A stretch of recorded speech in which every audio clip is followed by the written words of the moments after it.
আজ আবারও শেয়ার করতে চলে আসলাম নতুন আরেকটা রেসিপি সুজির রসবড়া। এই বড়াটা নরম তুলতুলে এবং মুখে দিলে মিলিয়ে যাবে, এতটাই সফট হবে যে কেউ খুব সহজেই বানিয়ে নিতে পারবেন মাত্র দুটো উপকরণ দিয়ে।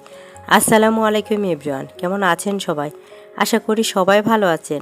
আমিও আলহামদুলিল্লাহ ভালো আছি। সুজির রসবড়া বানানোর জন্য আমি ফ্রাই প্যানে 1 টেবিল চামচ ঘি দিয়ে দিয়েছি, আর ঘিয়ের সাথে আমি এখানে হাফ কাপ সুজি দিয়ে দিয়েছি। হাফ কাপ সুজিটাকে এখন আমি অল্প আঁচে কয়েক মিনিট একটু ভেজে নিব। এটাকে একেবারে লাল লাল করে ভাজতে হবে না, হালকা একটু ভেজে নিলেই হবে। এরপর এর সাথে আমি অ্যাড করে দিব লিকুইড দুধ। তো দুধটা ফ্রোজন করা ছিল নর্মাল টেম্পারেচারে, যে দুধটা সেটা এখানে আমি সরাসরি বের করে 1 গ্লাস দুধ নিয়ে নিয়েছি। আর দুধটা আগে থেকে প্রসেসিং করাই, তাই এখানে আমি এখন দুধটা নিয়ে সরাসরি হাফ গ্লাস দুধ দিয়ে দিয়েছি। আর পরবর্তীতে আমি ধাপে ধাপে বাকি যে দুধটা আছে সেটাও দিয়ে দিব। এতে করে আমার সুজিটা পুরোপুরি সিদ্ধ এবং রান্না হয়ে যাবে। তা হাফ কাপ সুজির জন্য আমার 250 গ্রাম দুধ লেগেছে। আশা করি পুরো ভিডিও জুড়ে থাকবেন ইনশাআল্লাহ। তো যতটুকু সুজি এর ডাবল কিন্তু দুধ লেগেছে। তো পুরোটা দুধে আমি দিয়ে দিয়েছি, আর এখন আবারও এটাকে ভালো করে মিক্স করে নেব আর রান্না করে নেব। যখনই দেখবেন যে সুজিটা প্যানের গা থেকে ছেড়ে ছেড়ে যাচ্ছে, তখনই বুঝবেন যে রান্নাটা হয়ে গেছে। বেশি রান্না করতে যাবেন না, তাহলে পরবর্তীতে কিন্তু শক্ত হয়ে যাবে। তো এখন আমি নামিয়ে নিয়েছি, আর এখন ঠান্ডা করে নেব। আর এখন একটা চামচ দিয়ে আমি একটু এটাকে নেড়ে চেড়ে ঠান্ডা করে নেব। যেহেতু এই পর্যায়ে অনেক বেশি গরম, হাতে ধরা যাবে না, তাই আমি চামচটা ব্যবহার করে এখন এটাকে একটু নেড়ে চেড়ে ঠান্ডা করে নেব। তো এটাকে আমি একটু নেড়ে চেড়ে ঠান্ডা করে নিয়েছি। এখনও এটা কিন্তু গরমই আছে, তো গরম অবস্থায় আমি এটাকে আরেকটু মুতে নেব।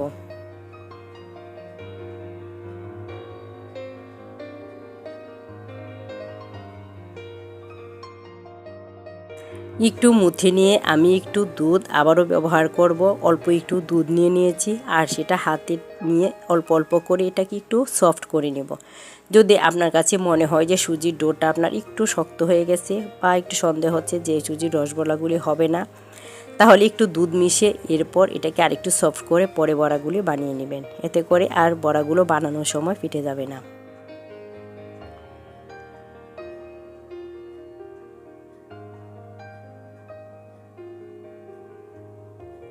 তো আমি অল্প অল্প দুধ দিয়ে কিন্তু এটাকে মাখিয়ে নিচ্ছি।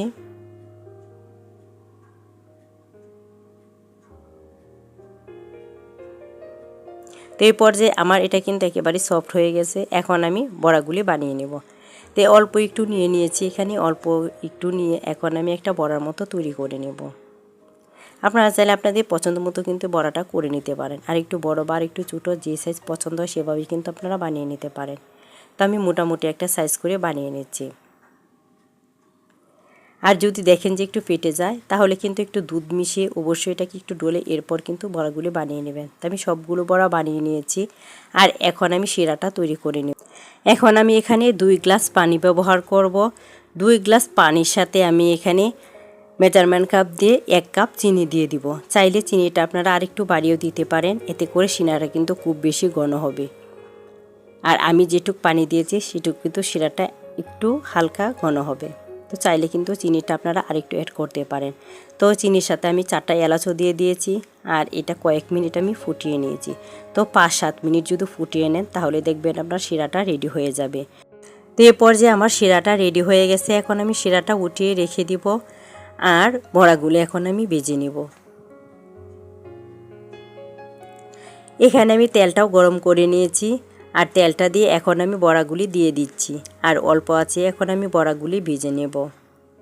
আর এই পর্যায়ে অল্প আঁচেই ভেজে নিতে হবে, নাহলে দেখা যাবে যে আপনার বড়াগুলি কিন্তু অনেক বেশি কালো হয়ে যাবে। তো যখন একটা সাইড একটু শক্ত হয়ে গেছে, তখন আমি এটাকে উল্টিয়ে দিচ্ছি। একটা সাইড একটু শক্ত হয়ে গেলে এরপর উল্টিয়ে দিবেন, এতে করে বড়াগুলি আর ভেঙে বা ফেটে যাবে না। তো এখন সবগুলি আমি আলতো হাতে উল্টিয়ে দিচ্ছি।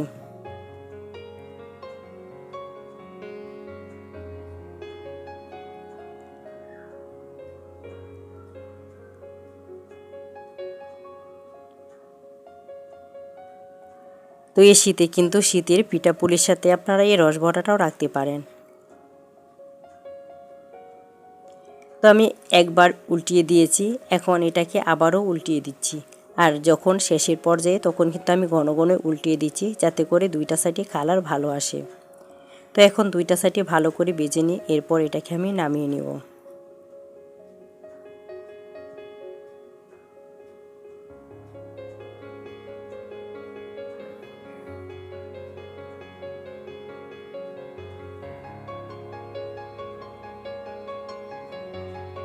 এ পর্যায়ে আমার এটা একেবারে ভাজা হয়ে গেছে, আর এখন আমি সবগুলোই নামিয়ে নিব।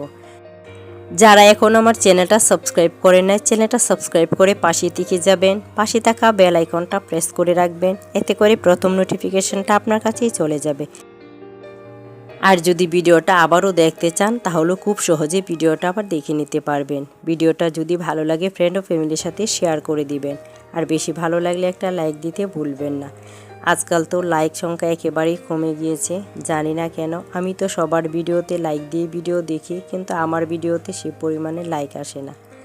যাই হোক, এ পর্যায়ে দেখেন আমি বড়াগুলি ভেজে নিয়েছি, আর এখন যে শিরাটা করে রেখেছিলাম সেই শিরাতেই ঢেলে দিয়েছি।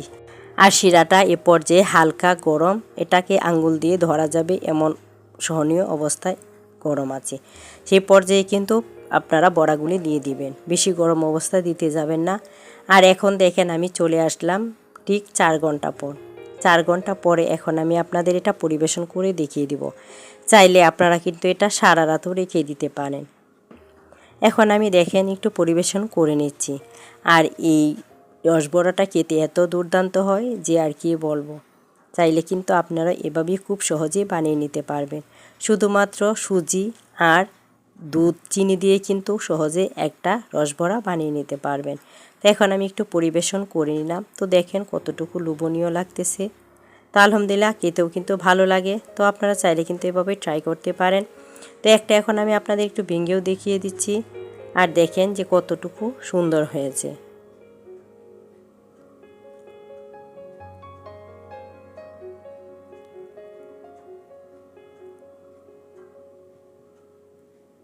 তো ভাঙার পর দেখেন এটা কেমন পর্যায়ে আছে, একেবারে ভিতরে রসে টুপটুপা হয়ে গেছে। এখন একটু আমি হাতে নিয়ে আপনাদের দেখিয়ে দিব। তো ভিতরটা দেখেন কেমন হয়েছে, আর দেখেন ভিতরেও কিন্তু একেবারেই রসে ঢুকি টইটুম্বর হয়ে গেছে, আর নরম তুলতুলে হয়েছে। তো আশা করি বাসায় আপনারা এভাবে ট্রাই করবেন।